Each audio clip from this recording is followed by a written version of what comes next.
નમસ્કાર, હું હિતેન કુમાર, તમારો રામલો. આજે એની હાચી રાધડી લઈને આવ્યો છું, કારણ કે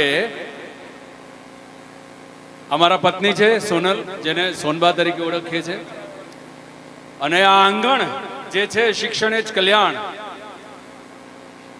આ સંસ્થાના દરેકે દરેક કાર્યો વિશે હૃદયથી જોડાયેલા છે. એટલે એ કારણસર એમણે આ વખતે હા પાડી કે નહીં, આ કાર્યક્રમમાં નવવર વધુઓને આશીર્વાદ આપવા માટે અહીંયા જે મોકો આપ્યો છે એ બદલ મારા ભાઈને ખૂબ ખૂબ ધન્યવાદ, ખૂબ ખૂબ આભાર વ્યક્ત કરું છું કે અમને બંનેને મોકો આપ્યો.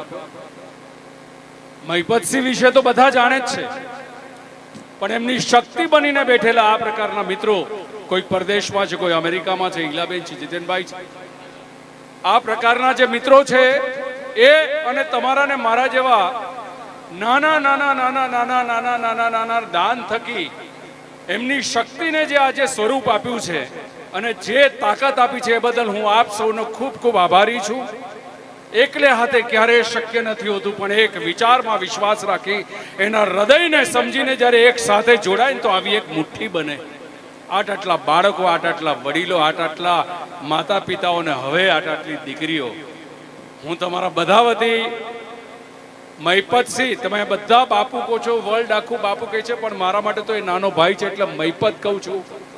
તુકારે નથી બોલાવતો, પણ ભૈલો છે એટલે એમાં જે વિચાર, જ્ઞાતિ અને આ બધામાં ન માનવાનો છે. એટલે હૃદયની અને ઓલવેઝ હું પ્રાર્થના કરતો ઈશ્વર એની તંદુરસ્તી જાળવી રાખે, આપણે બધા એની શક્તિ બનીને ઈશ્વરે આપણને જેમના નસીબ લખવાનું કારણ બનાવ્યા છે એ દરેકની કુંડળીઓમાં કંઈક ને કંઈક શુભ ઘટનાઓ લખતા જઈએ.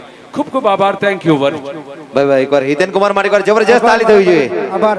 આ વખતે પૂરો વિશ્વાસ હતો, કારણ કે આ વખતે ભાભીએ ટિકિટ પહેલા બુક કરી હતી એટલે પણ પૂરો વિશ્વાસ હતો. વાહ, થેન્ક યુ મારા ભાઈ. અને આપણી વચ્ચે આંકલાવથી મારે એક અમદાવાદના પ્રસંગમાં પહોંચવાનું છે એટલે જરાક વહેલો અહીંયાથી નીકળું છું, પણ મોટાભાગના દરેકે દરેક કાર્યક્રમમાં સદૈવ હાજર રહેવાનો પ્રયત્ન કરું છું. મારું હૃદય તો તમારી સાથે જ છે. Thank you very much.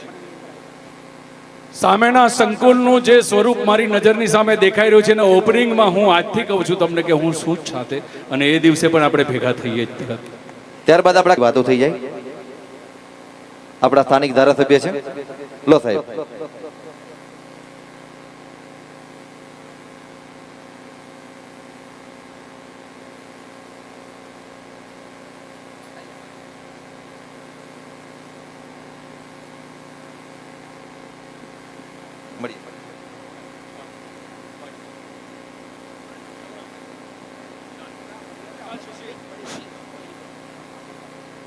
આજ રોજ મહિપતસિંહ ફાઉન્ડેશન બીજા સમૂહ લગ્નની અંદર સ્ટેજ પર પધારેલા પંચમહાલના સાંસદ અને મારા મિત્ર માન્ય રાજપાલસિંહ તથા હાલ જ જેને વિદાય લેશે એવા ગુજરાતી કલાકાર હિતેન્દ્રભાઈ પટેલ, અને મેન જે આજના પ્રમુખ સ્થાન અહીંના દાતા માન્ય જીતેન્દ્રભાઈ, માન્ય ઈલાબેન તથા કલાકારો કમલેશભાઈ બારોટ, વિક્રમભાઈ તથા સ્ટેજ પર તમામ કલાકારો, મહાનુભાવો, આપને ખ્યાલ હશે કે 5 વર્ષની અંદર, વધારે જાજો સમય નથી, મહિપતસિંહ ફાઉન્ડેશન, મહિપતસિંહે જે શરૂ 9 કિલોમીટરનું અંતર, પણ મહિપતસિંહે જે 5 વર્ષની જે અંદર જે સેવાઓ કરવાની ચાલુ કરી, એ સેવાની અંદર કોઈના ભાઈ બન્યા, કોઈના બાપ બન્યા અને કોઈના દીકરા પણ બન્યા હોય, અને જે આ બનવાનું અહોભાગ્ય એમને જે લીધું ના સેવા કરવાની, કદાચ હું માનું ત્યાં સુધી ભારતની અંદર કોઈ નહીં હોય.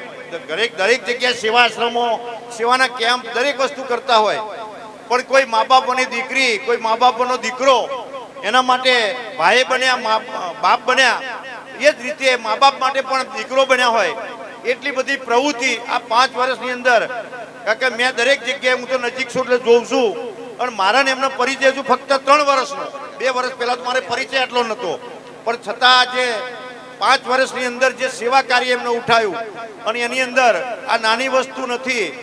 જે લોકો દાન આપે છે એમને હું ખૂબ અભિનંદન આપું. દાન આપે એનો સદુપયોગ કરવો એ ખાસ જરૂરી. દાન એક વખત કોઈ આપ્યું અને પછી કોઈને લાગે કે આ ઉપયોગ થયો કે ના થયો તો પછી એ બ્રેક થતી હોય. એટલે દાન લીધા પછી જે ઉપયોગ કરવાનો, જે એમનામાં હિંમત છે, જે કોઈ 25 દાન આપ્યું પણ 50 રૂપિયા વાપરવાની એમની હિંમત, અને એના કારણે જે એનઆરઆઈ લોકો, અહીંયા સ્થાનિક લોકો કે ભારતની અંદર, ગુજરાતની અંદર જે દાન આપે છે એનો સદુપયોગ જો થતો હોય તો લવાલ મહિપતસિંહ ફાઉન્ડેશન અંદર થતો હોય. એટલે ખાસ હું મહિપતસિંહને પણ અભિનંદન આપું કે જે દાનનો ઉપયોગ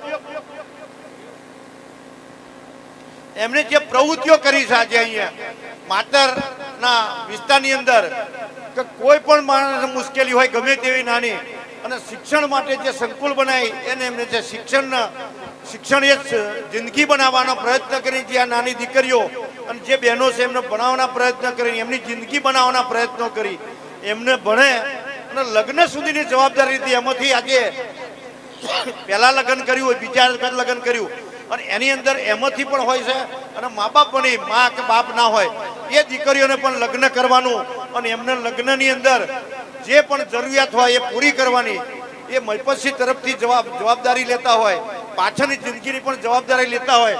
તો આપણે પણ એક સમજવું જોઈએ સમાજ માટે. આપણી પણ એક દીકરી હોય, આપણી પણ એક બેન હોય તો આપણને કેટલી મુશ્કેલી પડતી હોય. તો મહિપતસિંહ આટલું મોટું યોગદાન કરી દાતાઓ તરફથી, એમના તરફથી જે થઈ અને લગ્ન કરતા હોય તો આપણે પણ સમાજ માટે કંઈક પ્રવૃત્તિ કરીએ. કે આપણે એક દીકરીનું લગ્ન કરવું તો મુશ્કેલી પડતી હોય તો અહીંયા તો કોઈ ગણતરી નહીં, જેટલી દીકરીઓ આવે, કેટલા દીકરા આવે મા બાપના, એના લગ્ન કરાવતા હોય. તો એમને પણ હું એક વિનંતી કરું કે આજે 17 અગાઉ લગ્ન થયા તે કે આપણે લગ્ન કર્યા પછી એકબીજાને નાની મોટી ભૂલના કારણે જે મતભેદો થતા હોય એને એકબીજા સમજીને પણ આગળ નહીં વધતા સમાધાન ઉપર લઈએ. અને નાનું મોટું જે વ્યસન હોય એના કારણે ઝઘડા થતા હોય તો એ ઝઘડા ના થાય, પણ આપણી જિંદગી સુખમય જીવાય. અને નાની મોટી ભૂલ હોય તો એકબીજાને માફ કરી અને આગળ જિંદગી જીવીએ એવા પ્રયત્નો કરીએ, જેના કારણે આપણા સમાજની અંદર, જાહેર સમાજ 18 વર્ષની અંદર જે આપણા મહિપતસિંહ જે અહીંયા કરે છે એનું ઉદાહરણ લેવાય અને એમનાથી સારામાં સારી જિંદગી જીવે એવા ભગવાનને પણ હું પ્રાર્થના કરું કે આજે નવયુગલો 17 છે એમને પણ જિંદગી સુખમય અને સારામાં સારી જિંદગી જીવે. વધારે નહીં કહેતા અહીંયા અમને બોલાવી મારું સન્માન કર્યું એ બદલ મહિપતસિંહ અને આખી ટીમનો ખૂબ ખૂબ આભાર. જય હિન્દ, જય ભારત. Thank you. એકવાર જબરજસ્ત તાલી થઈ એમના માટે. અને ત્યારબાદ આપણી વચ્ચે આંકલાવથી સંજયસિંહ રાજ આવ્યા છે, એમને વિનંતી કે સ્ટેજ પર વધારે આવો. હલો. અને ત્યારબાદ આપણે જમણી બાજુ જે લીમડો છે ત્યાં આગળ આપણે દાન ભેટ જેને લખાડવી હોય રોકડ, અને જેને પણ કોઈ પણ ગિફ્ટ આપવી હોય એ ત્યાં આગળ લીમડા આગળ જે મંડપ છે ત્યાં આગળ લખાવી. હા, અને ભાઈ લગ્નમાં જઈએ ને એટલે એવું કહેવાય છે કે દીકરીના અવસરે જ્યાં હોય ને એટલે આપણે અન્નનો દાણો લઈ એટલે ચાંદલો કરવો પડે. એટલે અહીંયા બહુ બધા મિત્રો આવ્યા કે ભાઈ પ્રકાશભાઈ અમારે લખાવશે, પણ મેં કીધું ભાઈ એના માટે સ્પેશિયલ કાઉન્ટર મૂક્યું છે.